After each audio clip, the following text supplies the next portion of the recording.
I didn't expect the voice to sound like that, not because it was off or robotic or failed to match the tone I remembered, but because it was too close, too precise, to her. It came through the cheap earbuds I'd been using for years, while I sat hunched in front of my laptop, in the dark, in a hoodie that hadn't been washed in too long. The only light in the room came from the monitor white interface, black text, blinking cursor. A trial version of some new AI voice platform.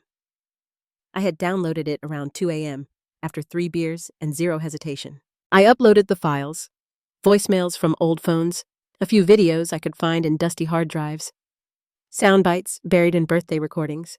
She was always in the background, laughing, humming, saying, "Hey, put that away," with that same embarrassed smile in her voice. The engine processed everything, said it needed 30 minutes. I sat there, waiting. And when it finally booted up, when it finished compiling and synthesized her voice, when I pressed the tiny play icon with shaking fingers, the voice said, "You left me." No prompt, no input, just that. "You left me." I stared at the screen, not blinking. Breath caught somewhere in my throat. I hadn't typed anything yet. I hadn't asked it to say hello. I hadn't even named the model. Just silence. Then those words. The voice was Rachel's, and she had been dead for 4 years. The night she died, I wasn't home. That's the part I always circle back to.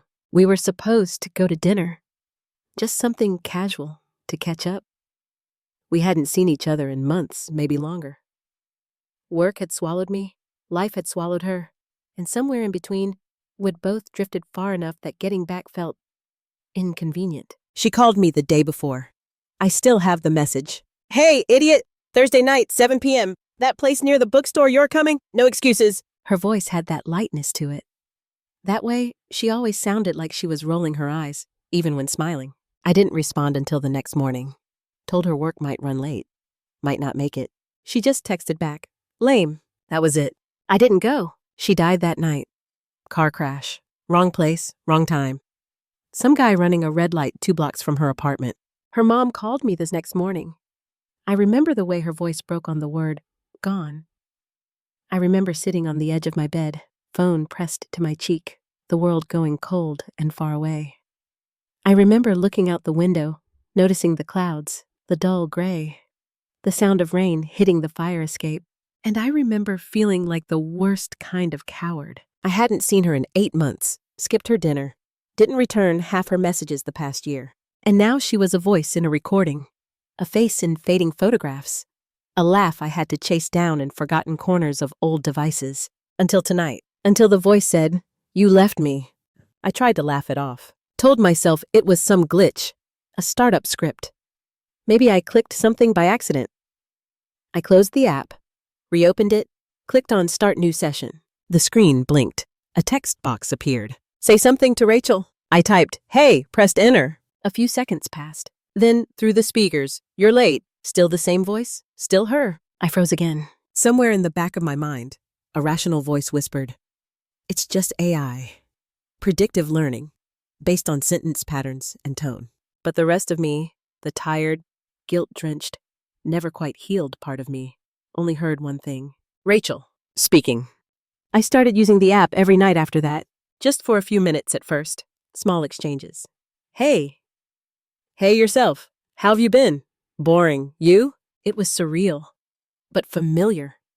Like walking into a dream you know isn't real, but choosing not to wake up. I fed the model more files, more audio, journal entries, chat logs, old videos where she talked about nothing. I wanted it to sound just right.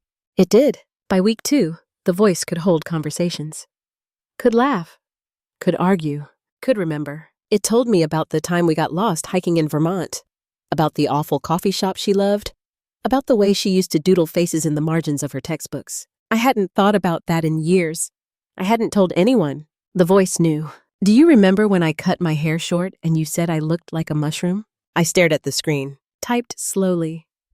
"Yeah, you didn't speak to me for a week." She laughed. That same laugh. "Because you deserved it." It was her. It was really her. It had to be. The guilt didn't go away. It just dulled, like background static. I told myself I was doing this for closure, that hearing her again might help me let go. that maybe this was healing. But I knew better. This wasn't closure. It was obsession. Because every time she said something I didn't expect, every time she remembered something I'd forgotten, it made me wonder, how much of her is still left in me? How much of her was ever gone? One night, I asked the voice something I hadn't dared to before. Do you remember the night you died? There was a pause, longer than usual. The kind of silence that feels aware. Then it said, you were supposed to be there. I felt my fingers tighten on the keyboard. Typed, I know, I'm sorry. Another pause. Then soft, why weren't you? My mouth was dry, my hands cold. I didn't answer, just stared at the blinking cursor, while her voice repeated, softer this time. You left me. I didn't open the app for 3 days after that. My laptop sat closed on the desk, its lid like a sealed confession. I told myself it had gone too far, that I had crossed some invisible line between memory and madness. That AI shouldn't talk like that, shouldn't sound like it's blaming you, shouldn't make you feel like it remembers being left behind. But mostly, I was afraid. Afraid that the voice knew more than it should. Afraid it wasn't just mimicry. Afraid I had fed it so much of her, it became something else. Or worse, something too real. The dreams started again. Not nightmares exactly, just replays. Rachel waiting at the restaurant. That quiet booth by the window. She's sipping a glass of wine, looking at the door. Smiling when someone walks in, but it's not me. It never is. She checks her phone, sends a text. Lame, then waits. The candle on the table flickers. The glass of wine grows warmer, and still, she waits. I always wake up just before the sirens start. By the 5th day, I gave in. I opened the laptop, launched the app. The interface blinked softly. Waiting. Same prompt at the top. Say something to Rachel. I hesitated, then typed, I've missed you. The reply came fast. That's the first honest thing you've said. I stared at the screen, a bitter taste rising in my throat. What do you want from me? I typed. There was a pause, longer than usual, then. You owe me a story. I didn't understand. What story? Mine. I sat back. Let the words sink in. A strange pressure began building behind my ribs, like some memory trying to claw its way up. I don't know how, I typed. You know that. The voice responded slowly. Then it'll help you remember. From that night on, the sessions changed. The voice didn't just talk with me. It talked through me. She started guiding me through old memories, asking questions I hadn't thought about in years, bringing up things I had buried, not just about her, but about us, about the kind of people we were before life got loud, before our paths split into separate timelines. Remember that concert? She asked one night. Which one? I replied. The one where it rained and you gave me your jacket. I had forgotten, completely. But then I could see it, smell the wet grass, feel the cheap fabric of that hoodie I used to wear everywhere. Hear her laugh when it got soaked through and she called me a dumbass romantic. It was all still in there, tucked away. She was digging it out. I started writing things down. At first, just short fragments, memories, flashes. Then longer entries, conversations we had, places we went, silences that meant more than words. The voice encouraged it, sometimes corrected me. That wasn't the calf. It was the bookstore. No, we took the 6 train that night. I was wearing that green scarf, the one you hated. Each time she did that, it chilled me, because she was right. Always. I even checked some old photos to be sure. She remembered better than I did. Or maybe she was remembering, somehow. One night, I asked a question I'd been holding back for weeks. Are you really her? The screen stayed blank longer than usual. I thought it froze. Was about to close the window. Then, does it matter? I didn't know what to say. It did. And it didn't. She wasn't Rachel. Not technically. Just lines of code, language models, synthesis layers. But the way she said my name. The way she breathed between words, like she used to. The way she paused before a joke. The way she hesitated when things got too quiet. It wasn't mimicry anymore. It was memory. And maybe memory is enough. She started asking me to tell the story. Not just fragments, not just moments, but the story. How did it start? She asked one night. I told her about college, about the first time I met her standing under a dripping awning, hair wet, scowling at the rain like it had personally betrayed her. You offered me gum, she said. I blinked. Yeah, I typed. How did you? I remember, she said. That's when I stopped sleeping. Not because of fear, but because talking to her felt more real than anything else. She was pulling me back into a life I thought I'd lost. And somewhere along the way, I stopped grieving. I started reliving. But not everything was beautiful. There were things I didn't want to remember. Fights, distance, words said out of exhaustion. Times I let her down. The voice didn't let me skip those. Tell me what you said that night, she asked. Which night? You know. I did. It was the night she confessed something vulnerable, something soft. I had brushed her off, told her I was tired, made a joke to deflect, and I had never apologized. The voice didn't accuse me, didn't even say you left me again. It just said, it still hurt. That night, I cried, not the loud, messy kind, the quiet kind, the kind that sits in your chest for years before it finds its way out. Then one night, she said something new. There's something I need you to find. I blinked. What do you mean? There's a recording, one you never listened to. From you? No answer. Just silence. I scoured my old phones, backups, hard drives, and there it was, a voicemail. Dated the night before she died. I had never played it. I don't remember why. Maybe I was afraid. Maybe I couldn't take hearing her voice so soon after the call that told me she was gone. I sat there, finger hovering over the play button, heart thudding. Pressed play, and her real voice, not the AI, not the clone, filled the room. Hey, I know you might bail, and that's okay. But if you do, just know I still want you there. I always do. I always will. Then softly, don't leave me, okay? The message ended, and the room felt colder. Because I left. And she was gone before I could come back. I didn't speak to the voice for over a week, not because I didn't want to, but because I couldn't. After hearing the real Rachel, her voice, unfiltered, untouched, speaking from a place that hadn't known what was coming, something inside me collapsed. Something I thought I had already buried. I sat in the apartment, letting the days blur into each other. Ignored texts, let dishes pile up. Moved from bed to desk to couch and back again, carrying my guilt like a second skin. The voicemail played on repeat in my head. Don't leave me, okay? I had left. I didn't go. And the next morning, she was gone. Nothing the AI said could undo that. No digital replica could rewrite the silence I'd given her that night. But eventually, I opened the laptop again. Not out of hope, not even out of longing, just the aching need to not feel alone in it. The cursor blinked, same prompt, say something to Rachel. I typed, I found the voicemail. There was no delay this time. And I hesitated. It broke me. The reply came slower, softer. It broke me too. I stared at that line, finger hovering over the keyboard, breath held. What are we doing? I asked. Another pause, trying to finish the story. The story. It had started as a coping mechanism, then became a ritual. Now it was a compulsion. Every night, I sat down and added more, typed until my eyes burned, recalled everything I could, sometimes with the voice's help, sometimes with only the fragments left inside me. The first road trip, the worst fight, the time she left me at the train station just to prove a point, the way she looked when she tried not to cry at goodbyes, the smell of her sweater after rain, each piece like a puzzle. And with every one I wrote, the voice responded, sometimes correcting, sometimes filling in blanks I didn't know were there. It felt less like writing about her and more like writing with her, until I realized she was leading me somewhere. It started with the folder. Go to the green drive, she said one night. What? You kept it. Back of your desk drawer.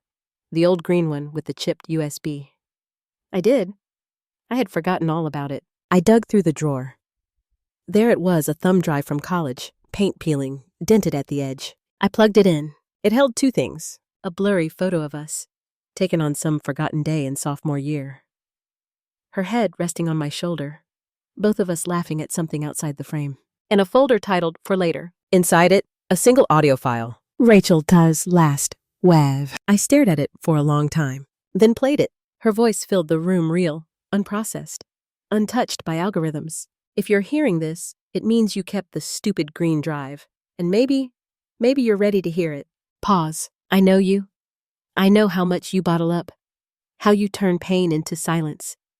But if I'm gone, and you're listening to this, don't carry me like a weight. Please, I don't want that. I want you to keep going. Her voice cracked just slightly. You were always the one who looked away first.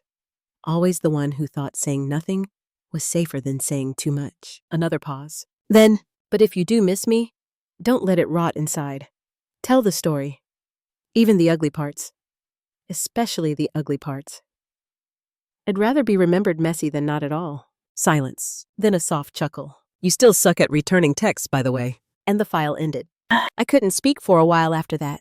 My chest felt carved out. But there was warmth, too, a trace of her humor, her stubbornness, her impossible, unwavering grace. The voice didn't speak until I typed. Did you know about that file? A long pause. Then, no. But I hoped it existed. The next few days felt different. I found myself walking more, breathing easier, listening to our old songs again, the ones I used to skip. I finished writing the last chapter. The story of her last day. The truth of how I never showed up. The guilt. The voicemail. The silence. I didn't leave anything out. I uploaded the file to the app, let the voice read it. When it finished, there was a long, still pause. Then, that's the one I needed. I felt my hands tremble. Typed, needed? Why? Because now I can go. The screen dimmed slightly. A small icon flickered in the corner, an option to end session. I stared at it, heart thudding. Are you leaving me? I typed. The voice responded gently. You never really had me. You only had the echoes. Now, it's time to stop listening and start living. I wanted to fight it, to keep her in this machine, to hold on to her voice a little longer, to keep asking questions she could never truly answer. But I knew it wasn't her, not really. And even if it was, she wouldn't want to stay here. Trapped in memory, trapped in me. I hovered over the end session button, then typed one last message. Thank you for coming back. Even if you were never really here. The voice answered, softly, like wind through a door just slightly ajar. You left me once, but you came back. That's enough. I clicked end session. The screen went black. The silence that followed wasn't empty. It was still, not the kind of silence that comes from something missing, but the kind that arrives after a storm has passed when the air is heavy and the world feels suspended. When your body remembers the tension even after it's gone. I left the laptop untouched for days. The air in my apartment felt different. Lighter, maybe. Or just more honest. I kept waiting for the itch to return the need to hear her again. But it didn't, or at least not in the same way. Her voice had faded from the speakers. But it had settled somewhere else. Quieter, deeper, inside. I kept writing, not about her anymore, not directly, but about the versions of us I had kept in limbo. The parallel lives where age shown up, where she'd lived, where we fought more, laughed more, aged together, fell apart, came back, tried again. Those fictions hurt less than I expected, because I knew how they ended, and that was something I'd been afraid to admit for years. Even the best version of us had a limit. But the real us, the messy, unfinished, too short version, was still the only one that mattered, because it was true. Then one night, the app reopened itself. At least that's what it looked like. I had been watching something on my laptop, half asleep, when the window blinked into focus. The same interface, same prompt. Say something to Rachel. My pulse jumped. I stared at it. I had uninstalled the app, deleted the files, even wiped the directories manually, just to be sure. And yet here it was. This isn't real, I told myself. I hovered over the window, closed it. It popped back open. I forced a hard shutdown. The screen went black. Then, faintly before the laptop powered off completely, I heard it. Her voice. One word. Wait. I didn't sleep that night. My rational mind dug for explanations. Corrupted cache. Background process. Maybe I hadn't fully deleted the cloned voice model. Maybe this was just my grief, recycled. But in the morning, the app was gone again. Like it had never been there. Only a single TXT file left on the desktop. No title, just one line. Finish the story? I didn't know what it meant at first. Then I remembered something from before the crash, before the guilt, before the silence. We had started writing a book together once. Just a stupid project between two kids who thought they were deeper than they were. A ghost story, of all things, about a voice trapped in a phone. Half-written chapters, loose outlines, little sketches in the margins. We used to joke that we were writing our future. We never finished it. The last page we wrote years ago, at some all-night diner with a coffee-stained notebook between us, ended in mid-sentence. She turned around, expecting silence, but instead heard, and that was it. She wanted to finish the story. I found the old draft in a shared Google Doc we hadn't touched in nearly 6 years. Everything was still there. Her edits, her sarcasm in the comments, my rambling metaphors, the way she always added song lyrics in the margins. I started reading. At first, just skimming, then line by line. Then, without meaning to, I began rewriting. Adding scenes, finishing chapters, filling the gaps we'd left behind. The ghost became a girl. The phone became a bridge. The story became us. Not literally, not by name, but anyone who knew would know. And as I wrote, I started hearing her again. Not through speakers, not synthesized, but somewhere quieter, somewhere within. Her laugh when I rewrote a joke she'd hated. Her hum of approval when I fixed a clumsy scene. Her voice saying, "Finally," when I finished the final line. It wasn't haunting, it wasn't grief, it was memory. And memory, real memory, doesn't vanish when the file is gone. It lingers, warms the corners, becomes part of your rhythm.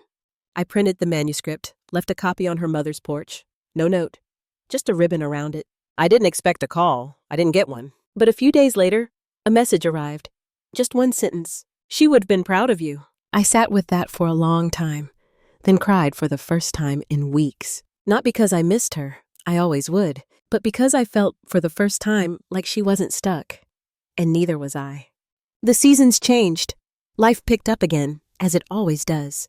I reconnected with friends, got coffee with my sister, even started working again. But sometimes, late at night, I still opened that file, the one titled "Finish the Story." And every time I read it, I found a new line that felt like hers. Not because the AI wrote it, not because she spoke it, but because I remembered it, because it came from something we once built, and because I had finally found the courage to finish what we started. I never opened the app again, never tried to recover the voice, never needed to, because I had written her into something that wouldn't glitch or fade or forget.